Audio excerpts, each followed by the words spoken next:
নমস্কার বন্ধুরা, আশা করি বন্ধুরা আপনারা সবাই খুব ভালো আছেন। আমিও খুব ভালো আছি। আজকে আপনাদের জন্য সম্পূর্ণ নিরামিষ দারুণ একটা রেসিপি নিয়ে এসেছি, পেঁপের ঘন্ট। পুরো ভিডিওটা দেখতে থাকুন। আশা করি বন্ধুরা আপনাদের ভালো লাগবে। মমস কিচেনে সবাইকে অনেক অনেক স্বাগত জানাচ্ছি। ভিডিওটা পুরোটা দেখতে থাকুন। সাথে সবার জন্য ছোট্ট ছোট্ট টিপস অ্যান্ড ট্রিক্স অবশ্যই আছে। এটা একটা ট্র্যাডিশনাল রান্না। ভালো লাগলে অবশ্যই একটা লাইক কমেন্ট করে উৎসাহিত করার অনুরোধ রইল। দেখুন, এখানে একটা মিডিয়াম সাইজের পেঁপে নিয়েছি, 1/2 কেজির মতো হবে। এইবার পেঁপেটা 4 টুকরো করে খোসা ছাড়িয়ে নেব।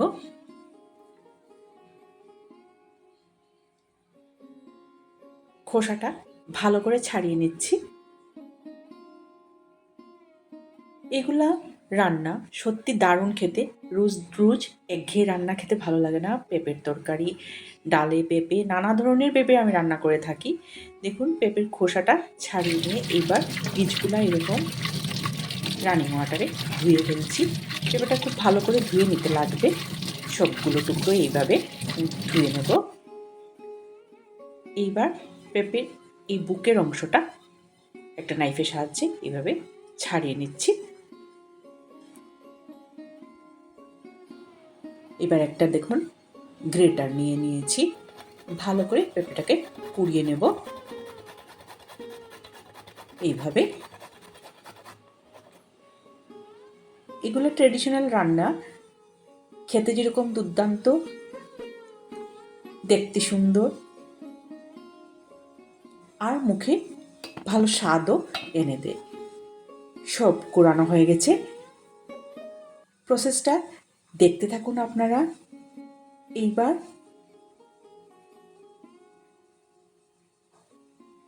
পেঁপেগুলোকে হাত দিয়ে চেপে চেপে পেঁপের থেকে সব জলগুলা নিংড়ে নিচ্ছি।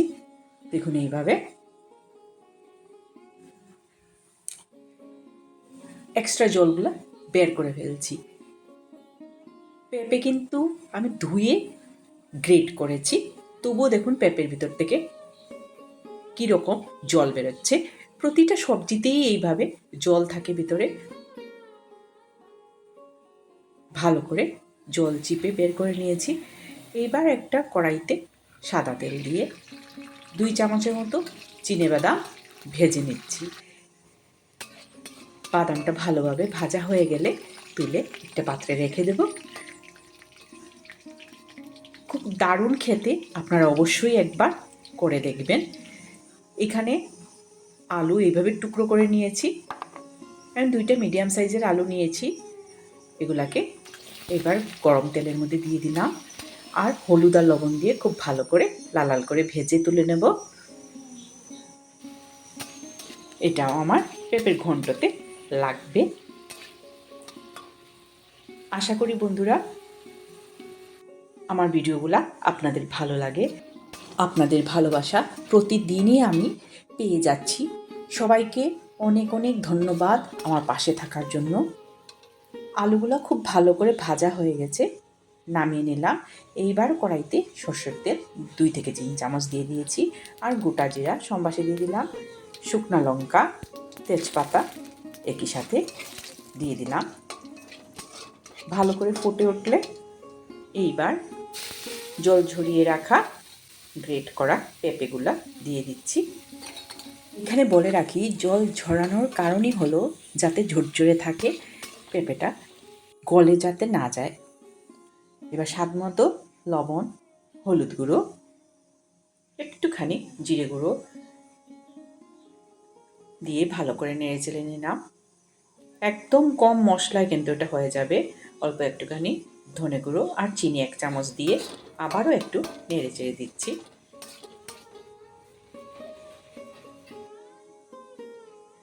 আমি এখান থেকে শুকনো লঙ্কাগুলো তুলে রেখে দিচ্ছি, না হলে এগুলোর থেকে ঝাল বেরিয়ে যাবে, তার জন্য। এখানে একটা টমেটো রাফলি কেটে দিয়ে দিলাম। টমেটোটা পরে দেওয়ার কারণ হলো কি পুরো গলে যাতে না যায়, আর কয়েকটা কাঁচা লঙ্কা চিড়ে দিয়ে দিয়েছি। 5 মিনিটের জন্য ঢাকা দিয়ে রেখে এইবার একটু নেড়ে চেড়ে দিচ্ছি। এইভাবে নাড়তে নাড়তেই রান্নাটা হয়ে যায়। দেখুন একদম হয়ে গেছে। এইবার ভেজে রাখা আলু পরিমাণ মতো দিয়ে আবারও একটু মিশিয়ে নিচ্ছি। রান্নাটা হয়ে আসছে। এবার একটুখানি আদা থেতো করে দিয়ে দিয়েছি। আদাটা একটু পরে দিলাম নামাবার আগে প্রায়, তাতে ফ্লেভারটা খুব ভালো করে রয়ে যাবে রান্নাটাতে। এবার দেখুন আমি শুকনো লঙ্কা গুঁড়া দিয়ে দিয়েছি, কারণ রান্নাটা হয়ে আসছে। একটুখানি ঢাকা দিয়ে তারপর দেখাচ্ছি। দেখুন একদম হয়ে আসছে। এইবার ভেজে রাখা চিনেবাদামটা দিয়ে দিচ্ছি।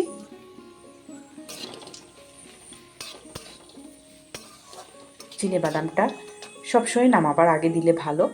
আর 1 চামচ ঘি দিয়ে দিলাম। দারুণ রান্না, ঝটপট হয়ে গেছে, একদম কম মশলায়। রান্নাটা পুরোটা রেডি। গ্যাসের ফ্লেমটা এবার অফ করে দিলাম। এবার সার্ভ করার পালা বন্ধুরা। দেখুন কি সুন্দর হয়েছে। একবার অবশ্যই আপনারা করে কমেন্ট করে আমাকে জানাবেন কীরকম লাগলো এই রান্নাটা। সার্ভ করে দিয়েছি গরম গরম ভাতের সাথে দারুণ, রুটির সাথে দারুণ, পরোটার সাথে দারুণ। সবাই খুব খুব ভালো থাকবেন, সুস্থ থাকবেন বন্ধুরা। এরকম ভালো ভালো রান্না পাওয়ার জন্য আমার চ্যানেলটাকে সাবস্ক্রাইব আর শেয়ার করার অনুরোধ রইল। গরম ভাতের সাথে আমি সার্ভ করে দিলাম বন্ধুরা। খেতে দুর্দান্ত হয়েছে। আর আপনারা দেখেই বুঝতে পারছেন কীরকম সফট ক্রিমি হয়েছে। আজকের ভিডিওটা বন্ধুরা এই পর্যন্তই। আশা করি আপনাদের ভালো লেগেছে। আর একটা খুব ভালো রান্না নিয়ে খুব তাড়াতাড়ি আপনাদের সাথে অবশ্যই দেখা হবে বন্ধুরা। সবাইকে আবারও ধন্যবাদ জানিয়ে ভিডিওটা এইখানেই শেষ করছি।